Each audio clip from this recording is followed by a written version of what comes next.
I don't know if you've read Lou Elizondo's book, but as you know, right off the bat, he starts talking about Colares. Told me so much about this. It's the one kind of head scratcher where these UFOs were harming people. People died because of direct attacks, it seems like, from UFOs. He told us that, I can count more than 2,000 people were attacked by this UFO, the chupa-chupa phenomenon, the suck-suck phenomenon in Brazil. Secrets, cover-ups, and strange phenomena. UFOs and ideas that challenge reality itself. All these mysteries, all this time. Are we ever going to get to the bottom of these? My name is George Knapp. I dig into news stories that others can't or won't. I'm Jeremy Corbell, and for some reason, people tell me things they probably shouldn't.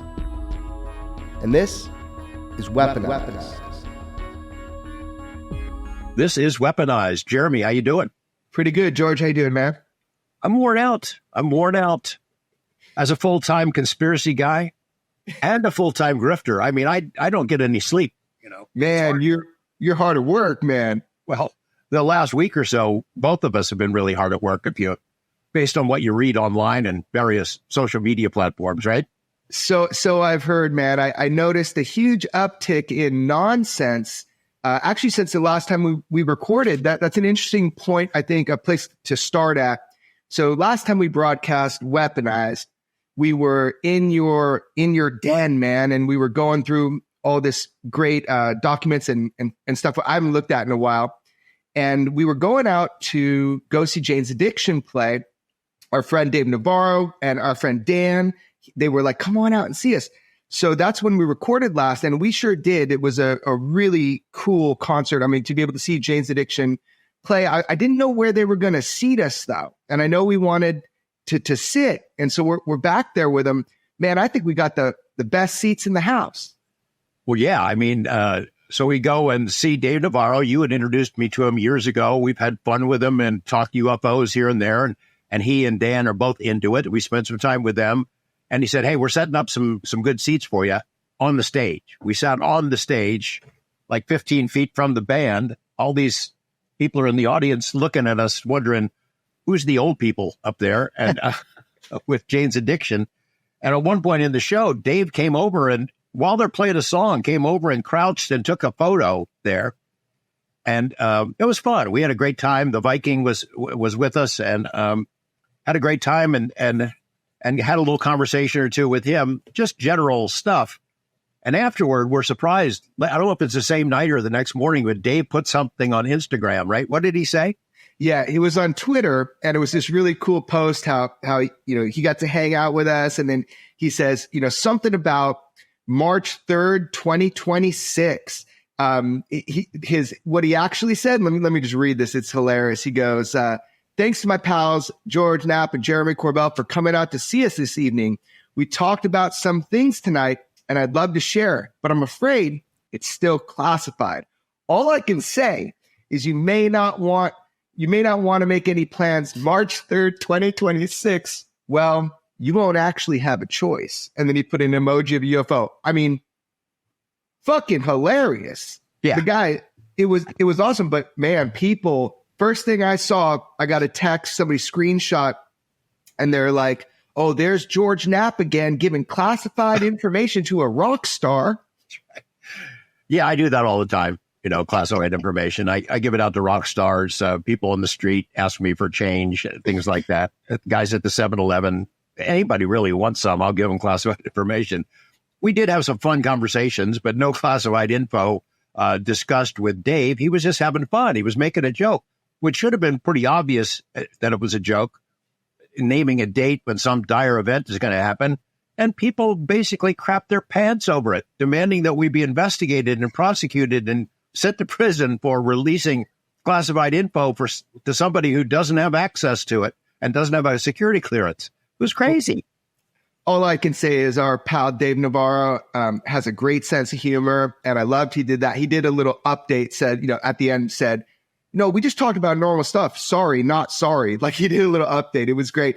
But our pal Dan, who works with the band, he thought it was funny because he follows a lot of the X Wars, UFO X Wars online. And so he was getting a kick out of it. And I was like, Dan, don't take it too seriously, man. Anybody that wants to pretend something is what it's not, they're just trying to get attention. So they quickly learned, you put your foot into the UFO waters on X and you better have some thick skin I know that I wrote back to Dave after he started getting those reactions, and I said, just leave it. Just ignore it. These people have no sense of humor. They're just goofballs, UFO goofballs. Just leave it up there. But he then made a correction, and then that became a conspiracy. Right. Forced him to do it because our handlers in the secret government, the dark cabal, told us to. So yeah.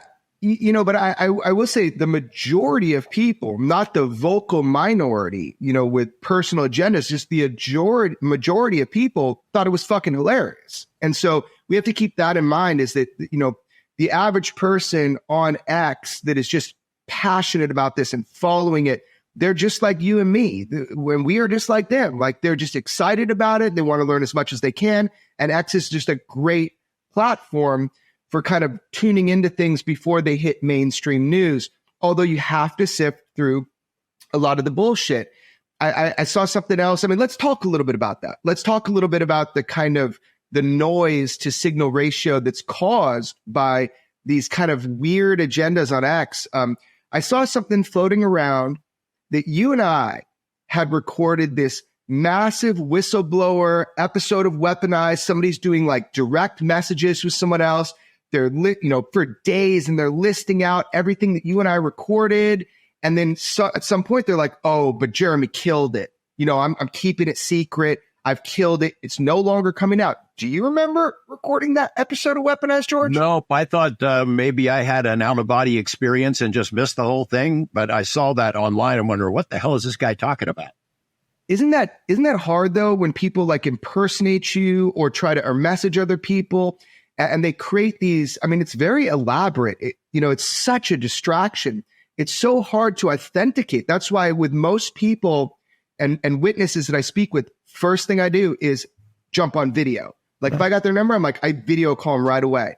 So they know it's me and I know who they are, end of story. But because you have all these kind of shrouds behind, where people can fake stuff. And man, have we been seeing that lately? People pretending that we've done stuff or even to be us. Big news this week, and we'll get into it in detail in a little bit. But Lou Elizondo's book, Imminent, came out, Inside the Pentagon's Hunt for UFOs. #1 bestseller on the New York Times bestseller list. It's a big hit. Lou's been all over. He went on with Rogan. He did some stuff on News Nation. He went on Coast to Coast with me. He's doing interviews all over. Really interesting content that we'll get into in a little bit. But there were several people who wanted to know why in the world we're not promoting his book as it's coming out. Where are we? Are we on Team Stratton, Team Lakatsky? We're not on Team Lou anymore. Why are we there promoting this thing, which was equally hilarious? Yeah, but first of all, I am listening to the book because Lou read his own book, which is so cool. You can kind of hear that, just his voice, and it's kind of neat. So that's cool. You got that physical copy, but I'm actually listening to his book. I thought my photos of Lou and me arm wrestling prior to the release of his book was a very supportive message to give people.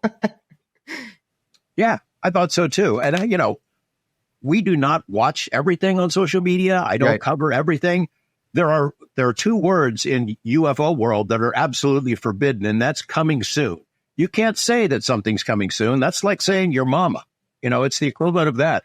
Don't tell me something's coming soon. I don't want to hear it. So us promoting Lou's book before we've read it, I'm not going to comment on it. So I was waiting. I got my copy. I read it to prepare for the Coast to Coast interview and was very impressed with a lot of the content in there. But I'm not going to comment on his book before I've read it and say something about it. And I'm certainly not going to say something's coming soon. And lastly, you and I were in touch with Lou. We knew the book was coming. We made arrangements to get together with him at a point on the calendar that we're not discussing. But, we've already made arrangements when we're going to talk about the book when all the smoke is cleared.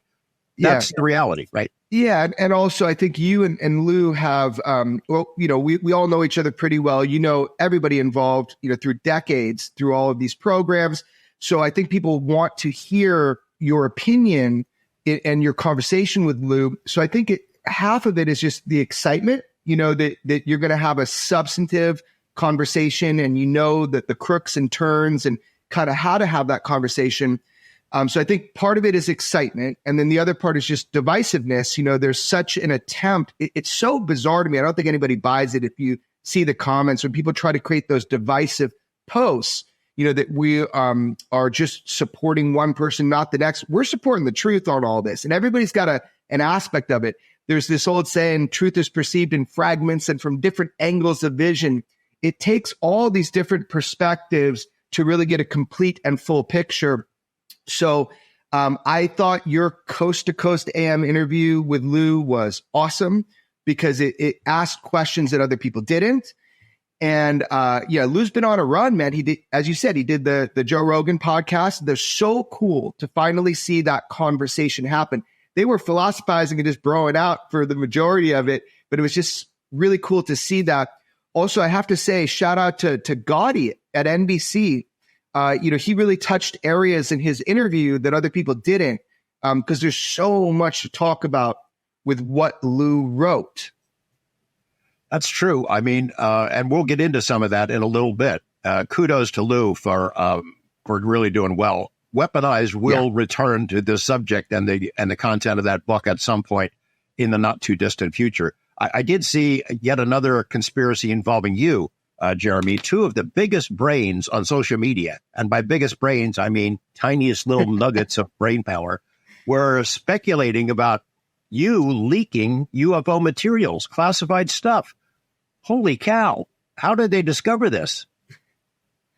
Well, I've only ever obtained and released any footage or materials or assets with you, George. So I'm just saying we as journalists obtain and release stuff. I don't know what specifically you're talking about. Maybe I do, but the thing is this, man. It's weird to me that other journalists will just try to get journalists like you and me in some sort of fictionalized trouble. We are allowed to report on news that benefits the public good, as long as we're not doing something that is intentionally or even accidentally breaching any kind of national security thing. And we're very careful of that. Unfortunately, there's a lot we can't put out that we've been informed about. But I find it very strange that some journalists will try to get other journalists, investigated rather than looking at what the evidence is and being thankful, Well, like I said at the start here, I'm confused. Being a full-time conspiracist, I'm sometimes confused which one I am, because you and I get accused all the time of working with the deep state cabal to slowly drip out UFO stuff. At the same time, by the same people, we get accused of releasing images of Batman balloon and objects that are not genuine UFOs. And then we get accused of releasing fake stuff that we should be prosecuted for because it's classified, or just making things up. People can't quite make up their minds about which part of the conspiracy we actually are on. And I can't straight either.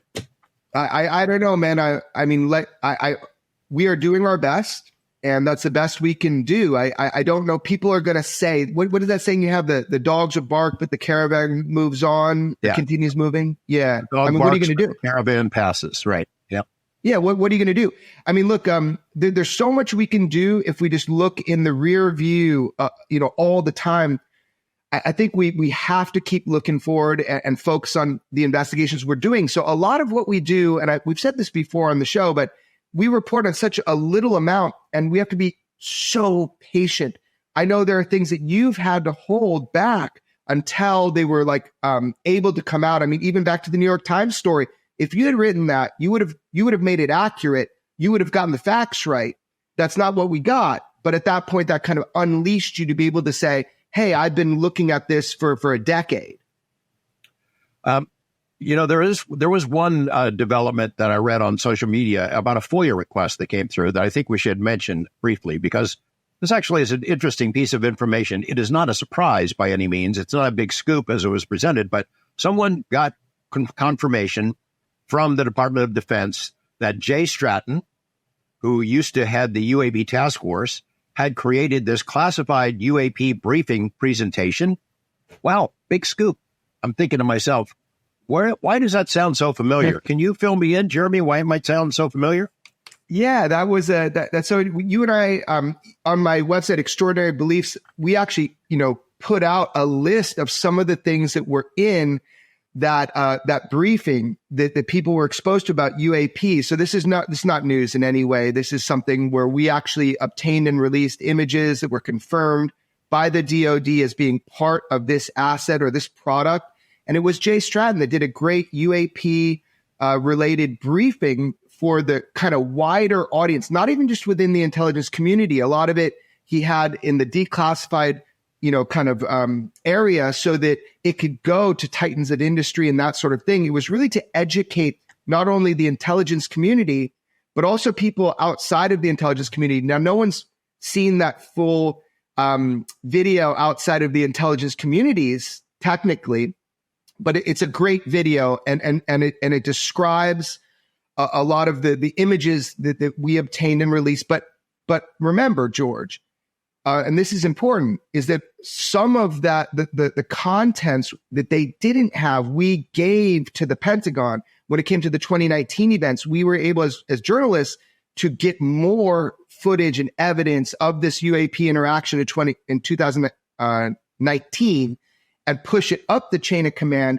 And I think there was some gratitude on that. I mean, they wanted that information and didn't have it. So if that's what you're talking about, yeah, that's not a scoop. That there's a product that Jay Stratton authored that's pretty awesome. But I am glad if there is now a paper trail confirming that it exists. That's great to have on the record. But we've been reporting on this for a couple of years. That briefing document, Jay Stratton had put that together with images from different military entities, and he put the briefing together to present to a broad audience. He wanted to have more eyes out there, people who are paying attention to the UAP mystery. He did that before the UAP task force was actually called the UAP task force. It existed as sort of a netherworld, the same basic structure, but it wasn't officially authorized by Congress. And he would have these briefings for different groups because he wanted the intelligence and military communities, defense contractors included, to start paying attention to this and taking it seriously. The briefing itself was classified, but the individual images inside that briefing were not. So some of them found their way to us, not from Jay Stratton, through other means, and we made them public. And what were some of the ones that come up to mind to you? Yeah, I mean, so I remember everything that you released. People, if they see it, it's got a blue background. So there were 3 UAP. They were photographed with an iPhone out of a cockpit of a fighter plane, and you were able to obtain those. And then we released those. Those are included in there. But there's tons in that audiovisual thing that I think the public should be able to see. But I mean, other ones had to do with the 2019 swarms. Triangle by angle of observation. So if people do their due diligence and they're able to see this report, they'll see that you and I didn't make it up when we said, triangle by angle of observation and pyramid in shape.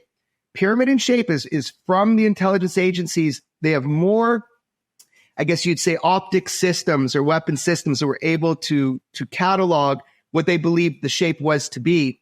So I think that's what you're talking about. But remember, the USS Omaha stuff, when you and I obtained a very comprehensive amount of data from 2019, talking radar, thermal, IR, deck footage, even documents, some of that was not in the possession and had not moved up the chain of command properly. So we were able to provide, you and me, able to provide the USS Omaha, where there's that thermal footage of what appears to be egg-shaped object that was one of the many going in and out of the water over a multiple day period. I saw our pal Merrick did some some X posts about that. And he's right on the money. That area is a hot spot for UAP, UFO activity. It was in 2004, and it also continues to be, up until today. Up until today, I got new reports from people on ships that are seeing UAP having trying to hit them down with anti-drone technology. Sometimes they even bring out the shotgun onto the back. But I mean, we're talking about having these things on the Spy 1, 100 meters off of the tail of ship. We're talking recently, this is still happening, and visually them seeing them go in and out of the water. This is a constant thing that has been happening with our military deployments. Back in those days, when Jay Stratton was with the UAP task force, they said, this is an unknown. We don't know what the heck that is. They can't say it's a drone. Now, of course, Arrow's come in and said, everything explained. There's nothing unknown. Without going into any detail about how they explained away the Omaha, Merrick's article and his discussion on social media takes that to task and says the explanations simply do not fit. They do not know who were the operators of those units, and they were transmedium. I mean, even I personally know from some of the helo pilots on one of those days that they saw things coming in and out of the water. Also, if people really pay attention, those radar tracks with the other footage, there is a correlation of all of that swarming of the Omaha. So I think over time, when we have people like Merrick really looking at it, we're going to see that this is not unusual, that it's unusual to get any footage out. But yeah, it was a really unique event series, but it's not unusual, man. I mean, just today, you and I got a new set of information about USOs and current deployments. USO incident also comes to mind with an article written by our friend Chris Sharp. He got a piece in the Daily Mail dating back to the USS Nimitz encounters, the Tic Tac incident, 2004, all these things that had happened over a 10-day period. And he's got some testimony revealing that objects were picked up underwater. Now, you and I have reported on this a bit before, but we're glad to see Chris get something more solid. What can you remember about the objects that were supposedly underwater around that time? Yeah, so we've said from the beginning that there were other systems, other defense systems that picked up a lot of this activity. And people should think of things like NORAD, very simply, would be highly aware, but that data and that footage and that data is not going to be something that's readily released to the public. Kind of like if there was a scientific report that details some of the capabilities of the Tic Tacs, maybe a report that you tried to submit to Congress, we were not successful in that. But I mean, there's a lot of information and data, and I hope more of it comes out. But underwater, I mean, if you look back this is almost 20 years ago. We're coming back. November 4th, was it? 2004? Yeah. So we're coming up on 20 years, man. Yeah. Commander Fravor, first interview he ever did on this, man. You can hear it on audio that I did with him. And he talks about an object under the water. We told people they were tracked under the water. And so now it sounds like good old Chris Sharp got a source or two that confirms that. Another development this week of interest to us and to our listeners for Weaponized is there's a new director of Arrow. His name is Dr. John T. Kozlowski. DOD also says that Sean Kirkpatrick is no longer a consultant to Arrow. I might have a hard time believing that he's not going to give more interviews about the topic and dump cold water on it for the rest of his life, but he's not officially part of the program anymore. That's good. Dr. John Kozlowski, I know we both have reached out to some people we know. What do they think? I've heard good things. I'm sure you have too. I would just caution folks that we heard the same thing about the interim director, right? We were told by somebody we trust really well, this is a good guy. This is Tim Phillips, good guy. Evidence to the contrary, right? Yeah, it's actually ridiculous. So, I mean, there you have like director of Arrow, Tim Phillips, going on some LinkedIn post and just trying to disparage, information that has come forward to him. That's the problem. When we really look at it with Arrow, is Arrow, just really plainly, is Arrow a counterintelligence operation where it's just trying to find out who knows what? Now, I'm not willing to say it at this time, but there is evidence to that fact that Arrow is just a counterintelligence operation. It's sad. So I don't know, even if this new director of Arrow is a good guy, and he's done a couple things. He's reached out to a couple people that make me think that at least he wants a better PR look at his organization. So I'm encouraged by a couple of the people that he's reached out to, but he might be kind of imprisoned within a mechanism called Arrow that has a completely different agenda than what he might think upon taking that job. I don't know. So I'm not holding high hopes. We're not sending any witnesses to Arrow. We are, kind of getting around Arrow and getting people to other places to provide testimony at this time. This is going to be one of those proof is in the pudding moments. I mean, show us. We're willing to give him the benefit of the doubt. He doesn't need our approval, obviously, but we're willing to give him the benefit of the doubt. Hope that the people who've told us he's a good guy and good for that job, we hope they're right. We'll have to wait and see. Well, even George, if you had Project Blue Book back in the day, and instead of J. Allen Hynek, you put somebody else in his position, I mean, wouldn't it still be Project Blue Book with a mandate to do, to make it a laugh factory? Yeah, it'd be like Dr. J. Allen Hynek working for Blue Book, no longer wanting to debunk everything, but being trapped in that system. And the only way to tell the truth of it, is to get out of it. So, right. We'll see. And I think we might see that down the line. But either way, thankfully, there are other ways, like additional hearings, but even other ways to get information where it needs to go when it comes to the UAP issue. So, hey, man, look, let's see what happens. Proof is in the pudding. But even if somebody's a good guy, don't know if they're going to get outside of the constraints of their organization's mandate. Okay, the whole UFO world is talking about Lou Elizondo's book, Imminent: Inside the Pentagon's Hunt for UFOs. A lot of stuff packed in there. It went to #1 on the New York Times bestseller list. As we mentioned earlier, Lou's been all over media, social media, electronic media, podcasts, newscasts. He's everywhere these days. And the book packs quite a punch. There's a lot of information in there. I enjoyed it. I enjoyed talking with Lou. I've probably interviewed him more than anybody else over the past 6 or 7 years. And this latest interview on Coast was a really good one. I think you and I will get to see him soon. But something came up in association with the release of the book that I did want to touch on because, our mutual friend, Dr. James Lakatsky, who was head of OSAP, who, along with Jay Stratton, had designed OSAP. Jim Lakatsky was the program manager. He oversaw it from beginning to end for the entirety of its life. He has said before, Lou was not part of OSAP.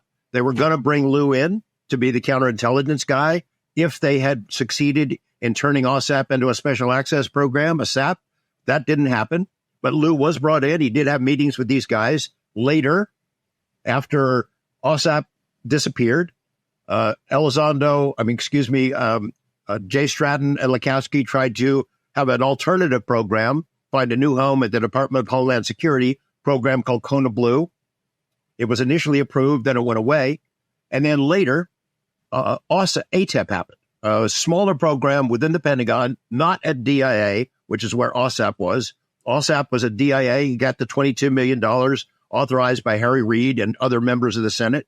That's the program. Things kind of got blurred from the beginning. There have been some touchy feelings between the different participants, but all that is water under the bridge. So this week, a news organization, as a producer, writes to Jim Lakatsky, and here is the essence of the message they sent to him. They said, we're doing this show about Lou Elizondo. We understand you were an early part of a program called OSAP. We'd like to get a photo of you and use it in our story. Well, Lakatsky, he's sort of a stickler for accuracy. So if you designed a message to provoke a reaction from him, that's pretty much what it would be. I don't think that that's what they did. But it's what happened is he responded to me. He says, I don't want to be part of your program. Lou had nothing to do with OSAP. I'm not giving you my photo. And basically he said, I was the director of OSAP from beginning to end. Lou had nothing to do with it.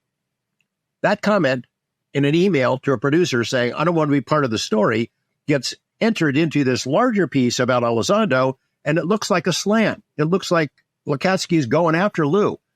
He was responding to a question about an ill-phrased question, asking him for a photo, and what had nothing to do with it.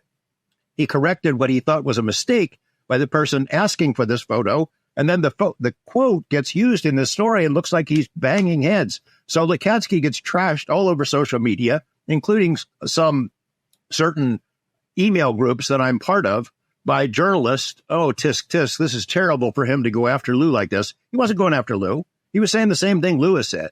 Lou admits he wasn't part of OSAP. He could have been if it had gone on to be an SAP, but he wasn't. And so both of those guys are saying the same thing. They're not at odds about the book, but that's how it was created and caused all kinds of a little kerfuffle on social media, as everything seems to do these days. I saw that. I saw that comment from Lekatsky, and it was completely out of context. And that sucks. I mean, look, you were the first person to really get in depth with Lou. Lou is a hell of a guy as a human being, and he has a critical role in our history of all of this. And I know everybody tells their story from a different perspective, but they're all telling the same story of our government investigating UFOs.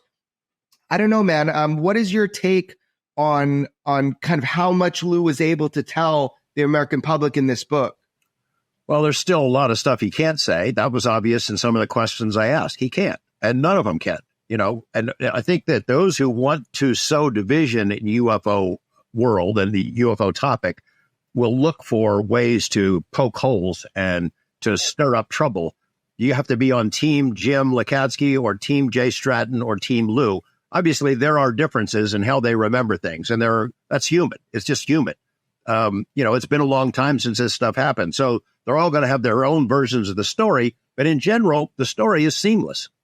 There was NIDS, a Bigelow's organization at the ranch. That became OSAP with Jim Lekatsky and Jay Stratton, Robert Bigelow, Colin Kelleher, and some other folks we know. That went away. Kona Blue tried to exist. That went away. ATIP emerged later. There's a lot of give and take. It's amorphous almost by design. It's supposed to be secret. It was never supposed to come out in the public at all. And I suspect if not for Lou coming forward, it would have stayed secret. So everybody gets credit for doing a great job and helping to move the topic along. But there are going to be differences of opinion. It doesn't have to be all-out war. And to see people try to stir the pot and create rivalries and trouble where they don't really exist is, I think, kind of pathetic. Yeah, but I mean,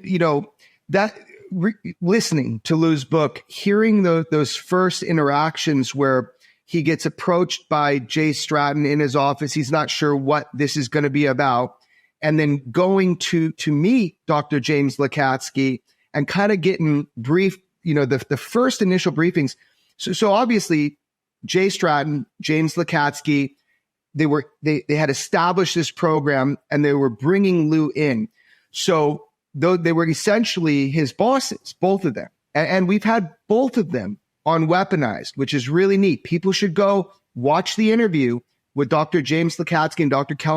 Colin Kelleher that we did. Officially allowed to tell us that the United States government has in its possession a craft of unknown origin, and you were able to access the inside. Is that correct? The wording that you read is correct. You're going beyond the wording. No, I'm not. I'm asking you, did that meeting happen? And is it true? And it's true. Yes. Okay, so you're telling us, you told us because you were allowed to tell us that our government has a UFO in its possession and has been able to access the inside of it, right? Yes. And also watch the parts that we played. I think it was episode 2 with Jay Stratton when you were kind of authorized to put some of it out. There's a lot of information there, but Lewis played such a critical role in making this public. He's put his head above the parapet. He's taken fire by the government. He's taken fire by social media. I mean, it's got to be rough for him. I mean, the guy's just trying to do the right thing is what it seems like, right? And man, it's been a rough road for Lou. Yeah, I'm glad to see the success for him. It has been a rough road. I know that financially what it did to he and his wife, his family, after he left the job that he had, it was pretty rough for a while. So I don't begrudge him his success, not one bit. I know there are going to be different versions. There's a lot of discussion about whether Jay Stratton is writing a book. Can't say right now, but I suspect. Oh, you can't say. I can't say, but I think we'll probably hear something about that soon. Real soon. That's great.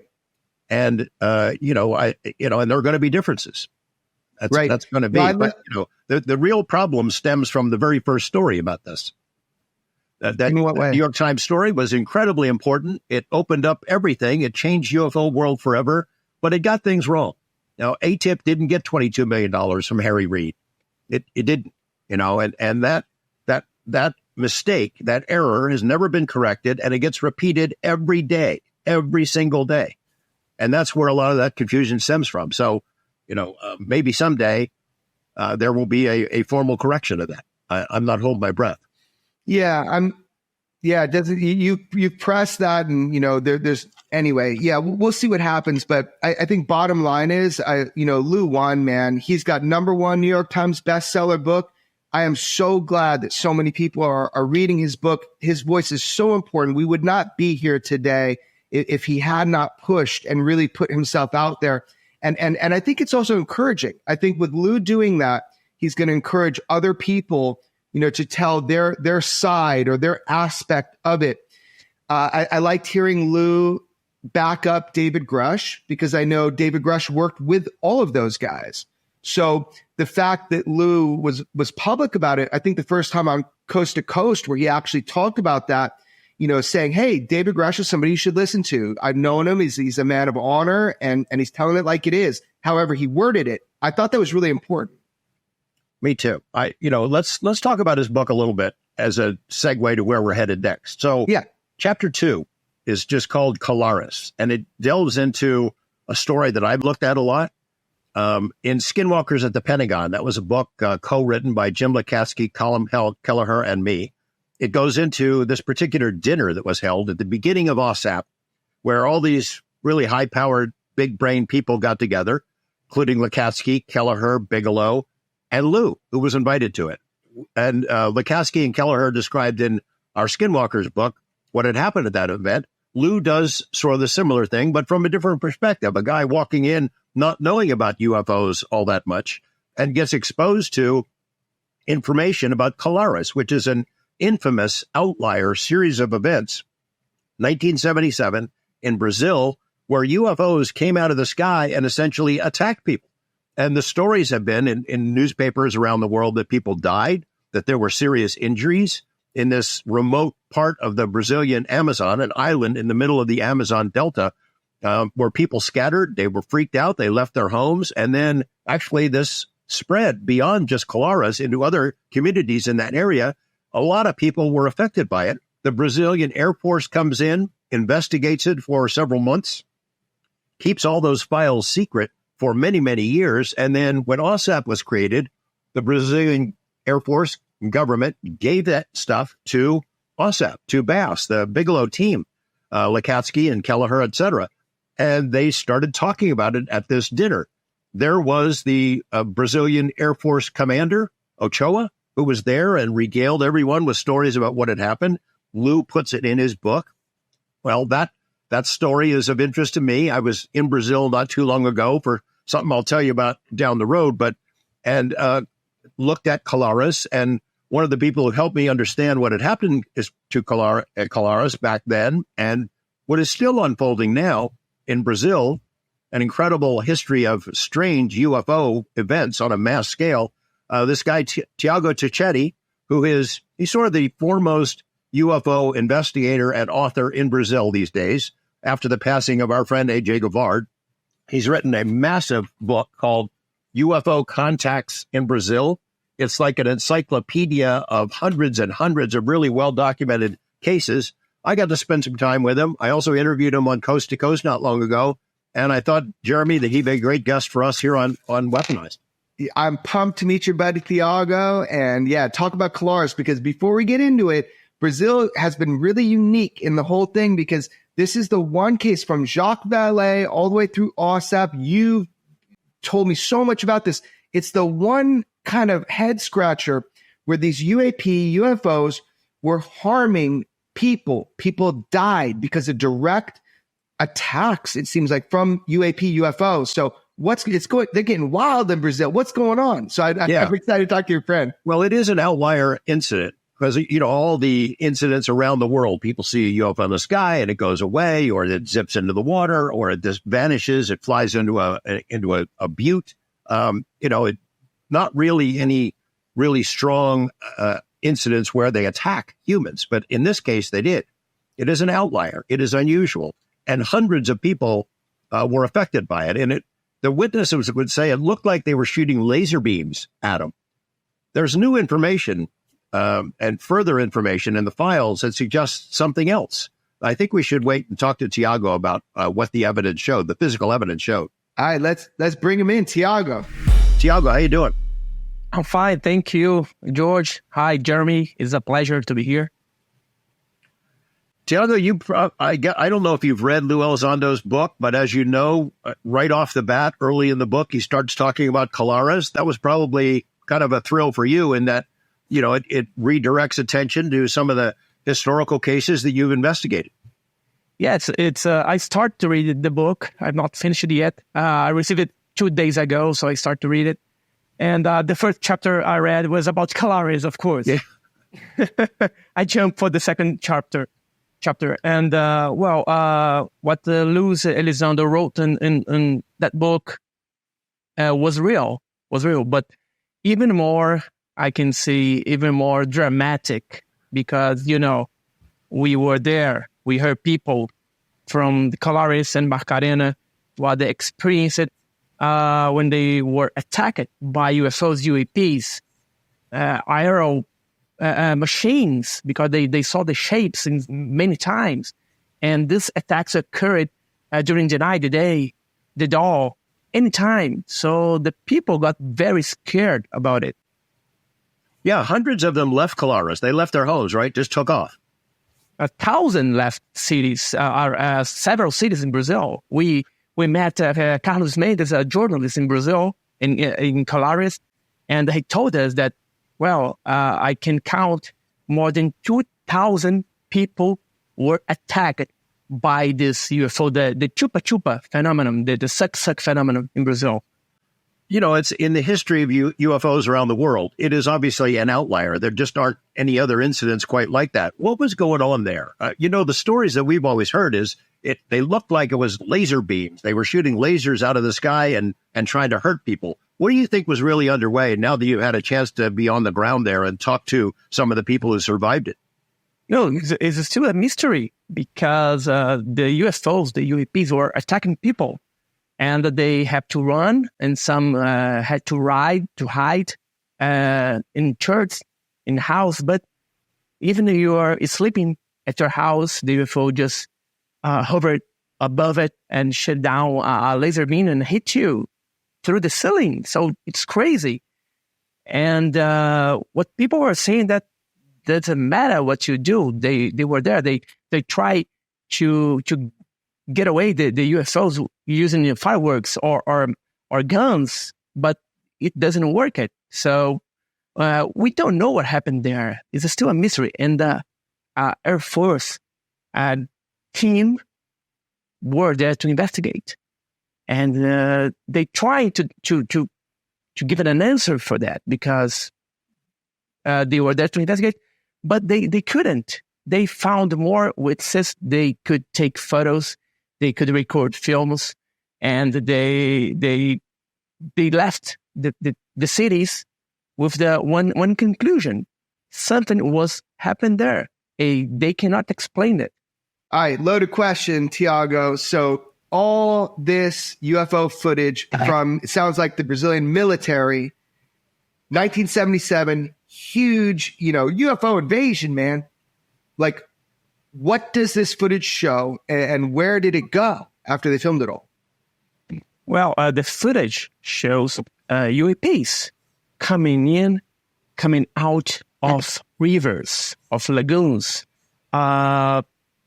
UAPs coming from the wood, from the forest, or passing by, or just hovering, or shooting beam flights to the ground, searching for something, perhaps. But we don't know where are the footage. We don't know.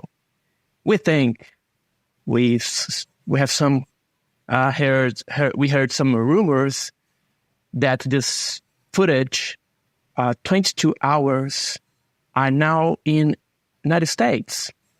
we have a rumors suspicious that the American agents, probably some with the three letters, came to Brazil and confiscate or got or borrow the many documents, photos, and those films. So 22 hours of footage recorded by the Brazilian military of the UAP coming in and out of lagoons, in from the forest. I mean, probably some of the best footage we could possibly imagine. And you're certain that it exists to a high degree? Yes, we know that it exists because Captain Weaponized Holanda was the leader of the team. He told to AJ Javier and Marco Antonio, he told them that we recorded more than 22 hours of film. So of course they did. Yeah. Where the film now? The footage, we don't know. Well, first time I met Thiago in person, Jeremy, he told me what his suspicion was, is that it came here to Las Vegas, that it went to BAS, OSAP, the DIA program. And I could just confirm this, that I have seen files from the Brazilian Air Force that did go to BAS. I have not seen the video. So if OSAP had it, they didn't let me see it. And I'd like to see it because I've heard it and read about it described, these things coming out of the water and just sitting there being recorded on film cameras by the Brazilian Air Force. That'd be some really great footage to have. If it's here, I'll poke around and see what we can find, but, I'm not holding my breath. How long did the Brazilian Air Force sit on this stuff, Thiago, until they decided to release it? And can you talk to Jeremy and I about the difference between your government and how our government handles this issue? Well, they did not decide it. They were forced to.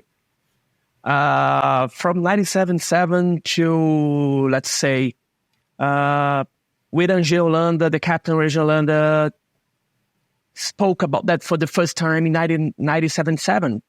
So 20 years after the events. But Bob Pratt was here before that, and he got some documents and information. But it was just, a glimpse, just a glimpse. And when Weaponized Holanda spoke with AJ and Marco Antonio Pitti, he always showed a lot of documents. And in 2005, we created a campaign here in Brazil called UFO Freedom of Information Now. And from 2005 for now to now 2024, we now have more than 10,000 documents released in the Brazilian National Archive, on internet and everywhere. You can see it.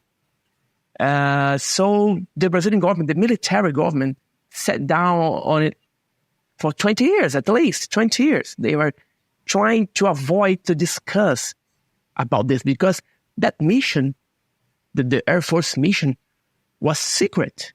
Of course, everybody saw them there, but the press saw them. But they were there just to investigate some lights, something in the sky, and they concluded that was nothing uncommon there, nothing weird there. So, well, if that was not word, I don't know what word is. One other question about Colares, the attacks. So this picture that's been painted in international media for all these years is these were attacks out of the blue by UFOs on the poor people of Colares, and it was unprovoked, and we can't explain it. Do you think that there's a different perception that's probably more accurate, that these laser beams maybe weren't laser beams, that it was something else? It was some kind of a sampling operation rather than an attack?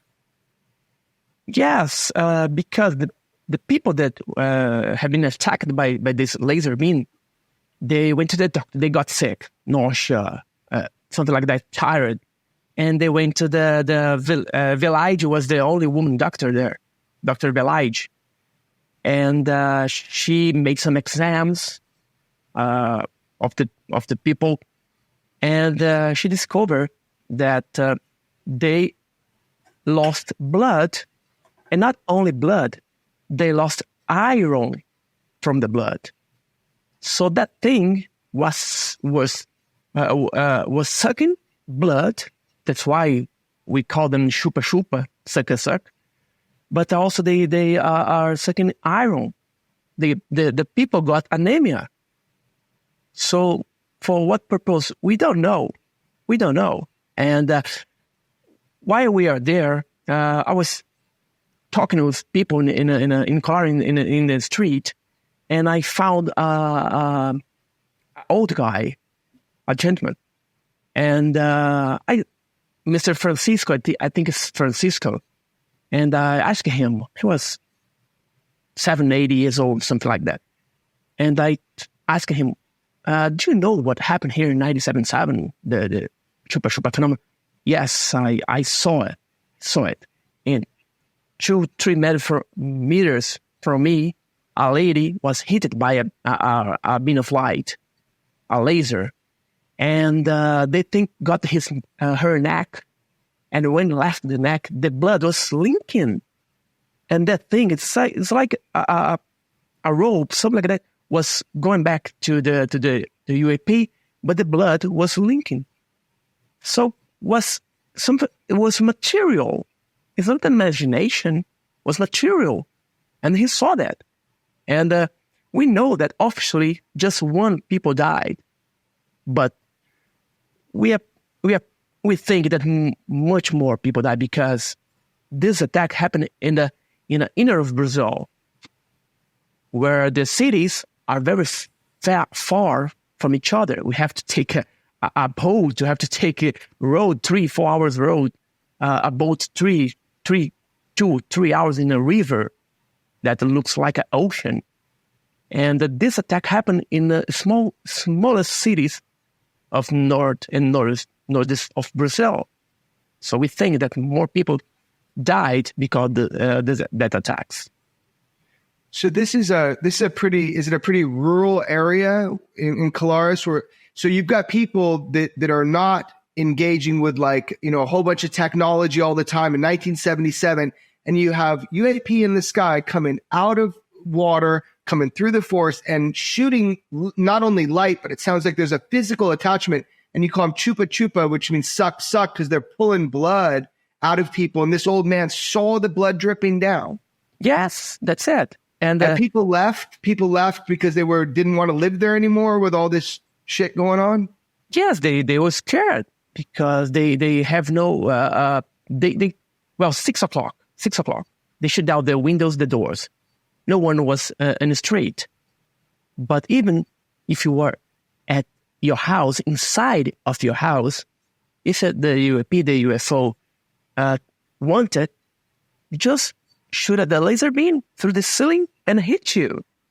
We have cases, several cases that happened there like this. So there's no way to avoid it. People, women and children many times run to the church to pray while the men were on the beach, try to avoid the attacks, but they couldn't do nothing. The UAP just appeared off the beach and shoot down a laser beam, a light, and it looks like searching something, and go inside the woods, the forest, and then come back and dive in the river. What was that? We don't know what was that. So people were self-quarantining. They were closing up their houses at 6 p.m. Like the whole town, they wouldn't go out at night because it's just happening more at night. Is that the thing? Happen at night, during the day, daylight, during the day. There's no time, any time of the day, or at night that should be have more cases, but their attacks happen anytime. So they'd have these beams, what looked like beams of light, hit these people, and a lot of them, hundreds of them, went to seek medical care. They had puncture wounds, what looked like puncture wounds, and they were anemic. So something jams into their chest and their bodies, takes blood out. It sounds like a sampling operation. There's nothing else like it. It makes you wonder, Thiago. I mean, who were these visitors? They don't act like UFOs have acted around the world. Maybe it's just some rogue group or a rogue program, wherever they're from. What do you think? Yes, they're here. I don't know, DNA tests, blood tests, something like that. We don't have an answer for that. And if it was just one case, 2 cases, okay, it's like overreacting, something like that. But more than 2,000 people, according to Carlos Mendes, were attacked by these UFOs in many cities of the state of Pará and Maranhão. There must be a lot of medical records. Yes. Oh, yeah. Are there medical records? The medical records. Well, yes, we had it, but they vanished. What do you mean they vanished? Disappear from Brazil hospitals. Just disappear. Well, so you'd imagine that there's a lot of people. It's kind of like in the Virginia case with the alien being or whatever is claimed. You have to imagine there's photos when people get injured and then they go to the hospital. Someone's going to take a photo of the holes in the neck. Have you seen any of those? Or there are famous photos of people that got hit in the neck, or in the leg, or on the arm, under the arm. But the records, the medical records, and more pictures, I suppose, more pictures, just disappear from the hospital. Carlos Mendes is a journalist in Pará State, and he investigates much more cases than the Air Force team, because he was working there. He took a lot of pictures as well, published in a newspaper. And Carlos told us that one day appeared a man from Peru, a guy from Peru. Oh, I live in Peru, but I want to know how the newspaper here in Brazil works. And Carlos told us that this guy was actually an agent from the United States, trying to get all the documents in the newspaper, the photos and everything. And Carlos told us, well, Thiago, the reports, the medical reports from 98% of all the victims just disappear. We don't have the records. If you want to go to Colares and try to find the record, you could not find it. And they were stolen or disappeared, something like that. Give me a sense of, the Brazilian Air Force investigated it. Eventually, those records end up in the U.S. in this DIA program. What is the level of cooperation between your government, your military, and ours? Because I know there is suspicion. Brazilians are suspicious of North Americans for very good reasons. But would the Brazilian military take their cue from the U.S., from the CIA, say, and hide records, videos, things of that sort, if the CIA decided they wanted that to happen? Well, George, I don't know if they have some cooperation, something like that. I think so. I think so, because the United States is the biggest country in the world, like me, economy and military. And we are talking about 1977. We still have the Soviet Union, the capitalism and socialism. We have this dispute, this battle. What is good, what's evil, what's not evil, something like that. And the United States has had this influence, and Brazil always had this influence. And we are living in military times here in Brazil. We have generals in a president. So I think that for some reason we don't know why, the military of the United States are involved with that. Or not only military, just the agents, the intelligence of the United States who are involved with this case in Colares. George. Yes. I want to just ask you, so the Colares, set of events in the history of UFOs and everything that's going on, it's highly documented by a government. We know the U.S. was working in some way with the Brazilian government.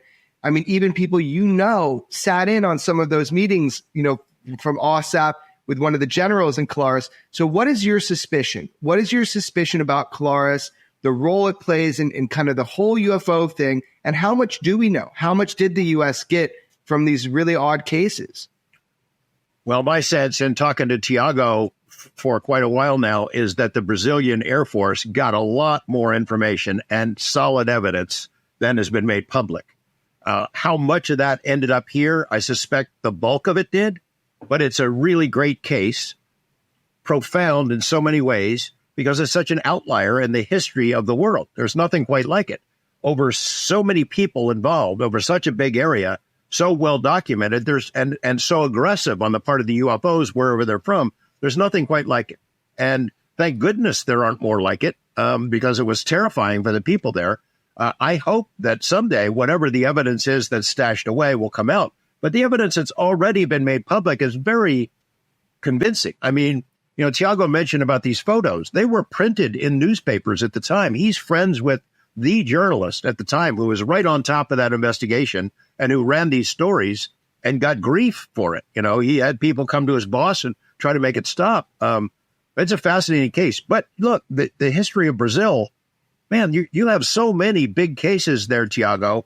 I would think, because it's such a gigantic country, Amazon, there are so many scattered communities where things could happen that you never hear about because people are not necessarily connected. There must be all kinds of stuff that goes on that could keep you busy for the rest of your life. Yeah, we have all types of cases here, UFO cases here in Brazil.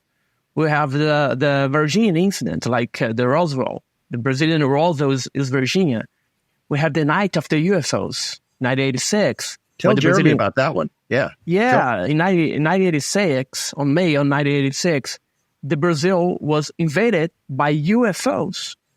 We had more than 22 UFOs chasing and being chased by Brazilian military aircrafts.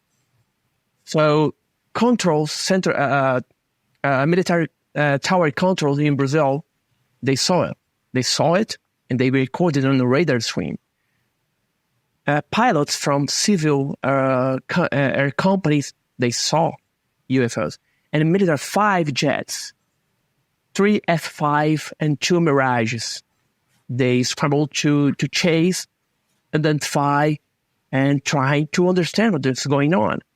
So in 3 different states, São Paulo, Brasília, and Rio de Janeiro, the UFOs were in the Brazil skies. And the UFO were like 1 meter diameter, 10 meter diameter, 100 meter size. So the Brazil was invaded, and this took for around 6-8 hours from 9 o'clock from on May 9th to 6 in the morning on 20. And this is 1986, right? Yes, 1986. So, yeah, I have to imagine, and I know a little bit because you shared some with us, but the UFO phenomenon in Brazil, it sounds like that there's been some dramatic events. You're talking about real physical things that happen to people, but then also USOs in 1986. But you just shared with us that recently, August 7th of 2024, so this month, that's 35 records, all of which occurred in 2023, so last year, that there was 35 records of pilots, both military and commercial, reporting UFOs, UAPs in different forms. And something you wrote us, and that's really great, that the government, released these, the public can go through them, they can translate them now on Google immediately into whatever language that they speak. But something I read in what you wrote us was that the description given by the Brazilian Air Force to the UFOs encountered by pilots during these flights was traffic hotel. Can you help me understand that from a language barrier? What does that mean when the government's saying, traffic hotel for UFO? What does that mean? Because we don't, the pilots don't want to say OVNIs, it's like UFOs. The word traffic hotel, they created this words back in the 60s when some pilots saw it and they didn't want to talk UFO. And the first pilot, we don't know certainly what the name, but I saw some traffic hotel. What do you mean hotel? Or traffic hotel. You go to a hotel, stay one night and leave. Just like this. Very fast. Come and leave. So that's why they start to call Tropical Hotel. And these 35 cases that happened in 2023, it's not, I'm pretty sure that's not the total of the cases. We have much more. But this 35 were reports reported by pilots to the Brazilian Air Force. And the Brazilian Air Force have a directory, 511, that, well, everything that pilots saw and reports to Brazilian Air Force, the Brazilian Air Force have to put in a database and then send to National Archive here in Brazil. So every year, we have some reports made by pilots to the Brazilian Air Force. And they have, it's a law, they have to publish. They have to send to National Archives. And that's why I, as a ufologist, every day I go to National Archive to see if we have a new report. Oh, and man, you got to physically go down there. Yes. Oh, rather than so this is okay. So this is wild. Let me just back up to make sure I understand. I can be a little dense sometimes. So what you're saying is, back in the day, people didn't want to say UFO if they're a military or commercial pilot. So instead of saying UFO, they came up with the term traffic hotel, as if things come, stay for a little while, and then depart, never to be seen again. And this is like a terminology that people use over the air and that sort of thing, so they don't have to feel like a kook saying UFO, UFO. They say in Brazil, traffic hotel. Is that correct? That's it. Perfect. Okay. So then the other thing that really struck me from what you're telling me about these, and I've read through them, by the way, but the 35 different reports, it's probably the tip of the iceberg. But I noticed report 860, you're talking about a cube-shaped UFO 9 meters long. Report 868, you're talking about cigar-shaped UFO 2 to 3 meters long, making jumps. You're talking about case 875. Star-shaped object, white in color, which at times turned reddish in color. And then case 871, several white luminous objects with no defined shape, flying and making jumps. So what really struck me about those 4 cases, man, we're seeing the same cases with our military systems. You're seeing star-shaped, cigar-shaped, like the Tic Tac. You're seeing these cubes with spherical auras. It also reminds me of back in the day when you get the Mount Rainier sightings, and that's the some of the original UFO sightings. Why we call them flying saucers is because of the way they moved. They skipped like a saucer on water. That wasn't the shape of the craft. They were more like bat-winged back in the day.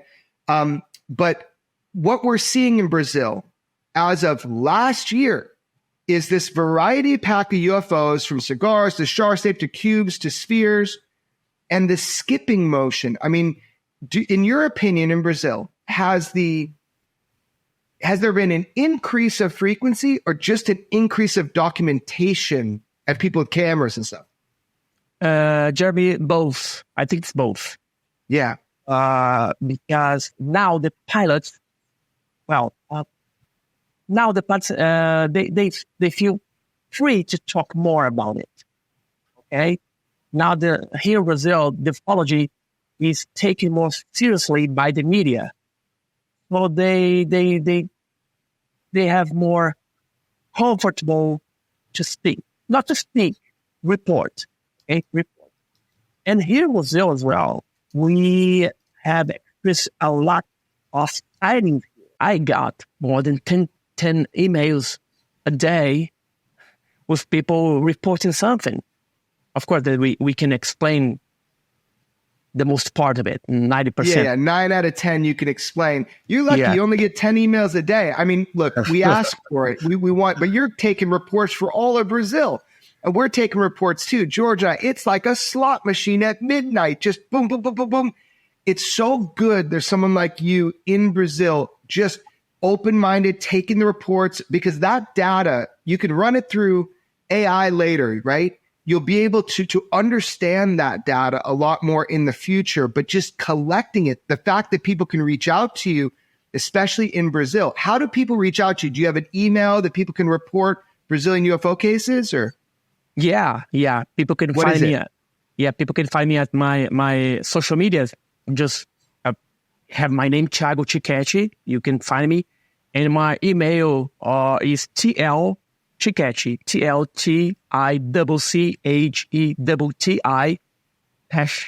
#yahoo, yahoo.com.br. We'll post it. We're gonna make sure that people can reach out to you, because sometimes there's a language barrier. A lot of times I'm doing translation just in emails to really understand what people are sending me. But I think I highly encourage people, especially if they speak Portuguese and they're in Brazil, to make sure to be thorough and go to you, Thiago, so that we can communicate and try to put these cases together. But wow, what a fun place to investigate UFOs, is in the heart of some of the wildest cases of physical problems people have had, as well as USOs. You have to come here, Jeremy. You have to come here, because we have... I've been many times to train jiu-jitsu and capoeira and that kind of thing, but I've never been for UFOs. This is the book. I want to plug it again. UFO Contacts in Brazil. It is like an encyclopedia. In addition to the Night of UFOs and the Operation Plato, which is Operation Plate Saucer. Varginha as well, Ubatuba, many. This is a UFO and metal raining down on a beach, and the metal samples have been analyzed. Very interesting. The guy who was abducted for sexual reasons, the first really big abduction case happened in Brazil. Yeah, the Vila Boas case, the Vila Boas in 1957, almost 10 years before the Barney and Betty Hill. Thiago, so I spent a few months specifically in Fortaleza, Brazil, during my jiu-jitsu days, and it sounds beautiful. I hear it's a great beach town. All I saw was fists and feet in a little garage in a favela where I was training for 3 months, sleeping in a hammock. I didn't get to see any of the beautiful stuff. So I'd love to travel to Brazil for UFOs and get to look at the night sky and try to see some of the beauty. I was there for the martial arts at the time, but well, yeah, that's great, man. You both are invited to come to Brazil and stay at my house. Well, in Brasilia, we don't have a beach in Brasilia. We are in the middle of Brazil, but we say that the beach, the sea of Brasilia is the sky. It's so blue. Yeah. Jeremy, I saw a weaponized sticker at the Sao Paulo airport. I don't know how it got there, but I saw it while I was there last time. I will have to show. I've got a photo of it. I'll show it. Thiago, so do you have a website where you post all these photos and reports that people could read? I'm asking in this context, as today I read that Twitter, X, is being banned in Brazil, that it's being shut down. So I want to make sure people can find you. Yeah, you can find me at Instagram, Thiago Ticchetti, just put together. You can find me at Revista UFO magazine. UFO magazine? UFO.com.br. I'm the editor of the magazine after AJ. And you can find me in Facebook, in TikTok. Just type Thiago Ticchetti. You can find me. You can find all information, good information about ufology in Brazil. Always updated. Yeah, for everybody, we're going to put all your links in, because I'm a horrible speller and you get something wrong. So I'll make sure to put all the links in. I had one other question before we let you go, Thiago. Your father was in the Air Force. Did you ever set him down and say, Dad, what's the deal? Give me the lowdown.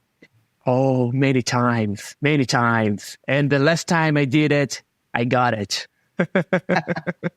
Your own dad was holding out till he got older to tell you his understanding of the UFO phenomenon?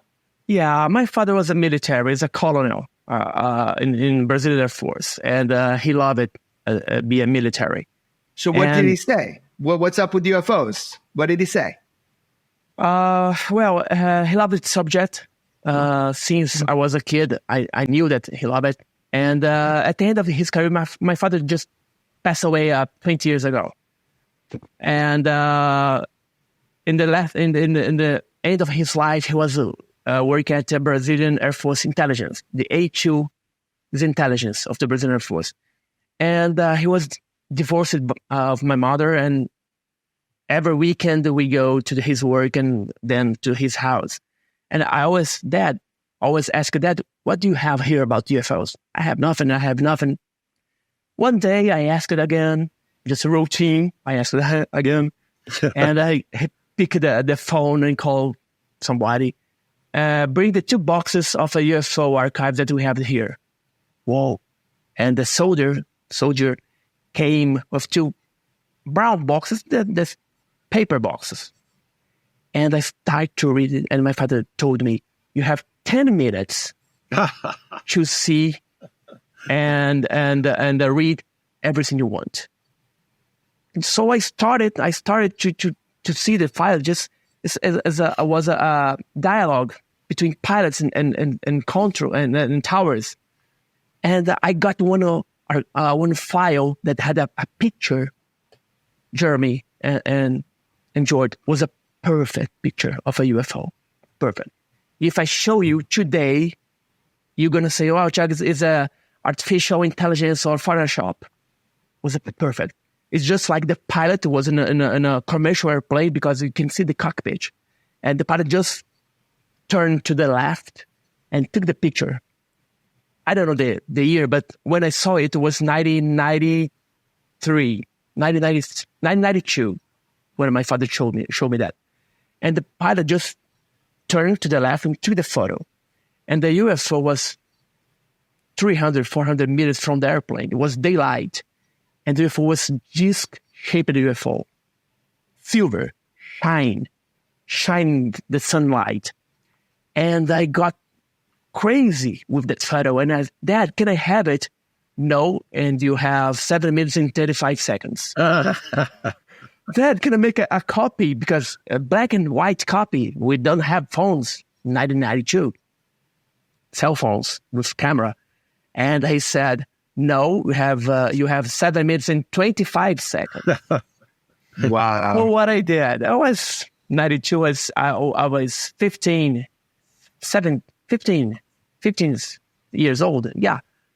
And I start to write down the smallest reports, because I wanted quantity, not quality. So I was young, sorry. And I got 17 cases, 17 reports. I wrote it, and some have drawings. I copied the drawings, and when I got home, I put in I type it on an old machine, Olivetti machine. And I type it. I have these files today with me, but that's photos. And they're perfect verbatim. But hold on, you were about to say that photo. Tell me more. Well, that photo, I never saw it. I never will release it. I never saw the photo published. Never been public. And never been public. And the files that I wrote down, I never saw these files. Always be public. I think George and I can relate, not to being 15 and being exposed to this, but being exposed to imagery, video, or information. And you're like, if people could just see this, it's so frustrating. You're talking about seeing a crystal clear image of a UFO that in that era, in that age, not generated by AI or anything like that if people could just see. So imagine that's just your dad who's in the intelligence agencies in Brazil, finally relenting to his 15-year-old son. You have 10 minutes or whatever with the boxes. Can you imagine the high fidelity imagery and video that we do have and that we're not able to see? It's a crime, man. It's a shame. Yeah, Jeremy, I saw 1,000 of photos of UFOs. Everything you and George released, I saw it. That is not 1% like what I saw. It's not 1% clear. That's so cool. At least you have that experience. Yeah, I did. It's in my brain. Thiago, thanks so much for sharing time with us. We wanted our listeners, our audience, to get to know you. We're hoping that some UFO organizations here in the U.S. will notice that you're such a diligent worker. You have great contacts. You're honest. You work hard at this. They need to invite you up here so the American audience can see you in person. Oh, thank you. It's a pleasure. I love ufology. I love to research. Yeah. My wife asked me. And look, man, grab those 17 accounts and send it to us or put it out online. We'll direct people to it. But I think those are very valuable because those are pure, clean accounts that you transcribe that the world hasn't seen. I think that's really important, really valuable. And I do hope if you're doing any of these UFO talks or anything, I'll come see your talk with George. Be excited to see that. Thank you so much for spending the time. I think we're going to have you on again so we can go deeper into the cases. It's going to be a pleasure for me. Thank you very much for the invitation, Jeremy and George. See you, Thiago. Bye. Yeah, man. Wow. That was cool to talk with Thiago. You told me a lot about him, his personal experience of his dad being an intelligence agent in Brazil and letting him have access to these UFO files that the world still hasn't seen. It drives me crazy, man. It drives me crazy, but I'm glad that he had that experience. I guess I want to hear your opinion, George. So the international impact of the idea of what we've done here in the U.S. with the hearings and the New York Times report and all of your reporting and the releases, it sounds like Brazil, and I'm sure in other countries, that people are being a little bit more free, pilots and whatnot, reporting this stuff. Do you think it's had a global impact, what the U.S. has done in the last 5 years? I'm sure it has. The whole world pays attention to us via social media, via regular mainstream media as well. Things that make news here make news all over the world. And I think there's been sort of a thaw, some of the stigma that's decreased. I think that's probably spread out to other countries as well. The South American governments in general have been way more open with their public and releasing records than has the U.S. Our government has had to been drag kicking and screaming, and now they're pushing back, and you can see they've tightened the screws. It's a lot harder to get information and for them to be honest with us. But, there's a lot of public impetus behind the push for transparency. I've said before what I think is going to happen. I'm not holding my breath for disclosure. I don't think it will ever happen. And I think they've shown that Arrow report that dismissed everything. Everything's been explained. TikTok, Gimbal, everything shows that they are not going to give up on this fight. They are going to have to be dragged, kicking and screaming toward anything even approaching disclosure, my feeling. But yeah, it's good to see in Brazil and other countries, the general public being more interested in the topic and the thaw in relations in terms of the stigma and how it's perceived. All right. So next question. I got two more. So confirm, deny, or disagree. Was the purpose of OSAP at the beginning, the Acknowledged UFO program that everybody should know about now, was the purpose of that program, a lot of it, to literally transfer a UFO from Lockheed Martin into the OSAP program to be able to bring it through the front door and have more bright minds working on the UFO that James Lakatsky admitted to, Dr. James Lakatsky admitted to? Was that one of the primary purposes that OSAP was created for, is to obtain this material or this craft? Confirm, deny, or disagree? I think it was definitely a big part of what OSAP hoped to happen. That has been told to me, by multiple people who were involved in it. They really did hope to get the goodies. I mean, it's confirmed by Robert Bigelow when he first talked about the program. He spent $1 million to retrofit Bigelow Aerospace in order to get it ready to accept certain materials. We know the kind of materials we're talking about. And they were told them some things about it.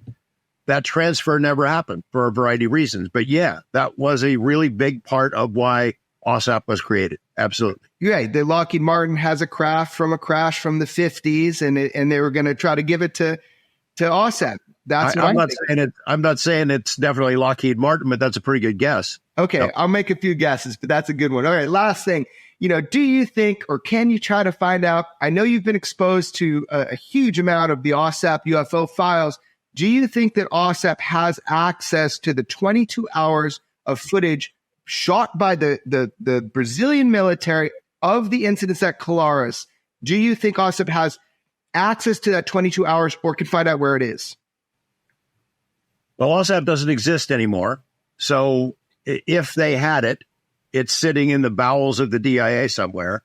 Someone, I think people that we know, if it's there, they could access it. I would hope they could. But I don't know. I mean, we know those guys pretty well. I've asked about this before. I have not had anybody even come close to confirming they've got the kinds of images that Thiago just described to us. I've been through those files. I've seen most of that stuff about Claras. and from the Brazilian Air Force. And I haven't seen any of that stuff. I'd love to see it. If it's out there, I'd love to see it. But, maybe we could poke around. We'll poke around and see what we find. Well, thanks, man. Thanks for the update on UFO Mania on X. And it was great to have your friend Thiago from Brazil here. And I hope everybody enjoyed the Weaponized, and we'll be back soon.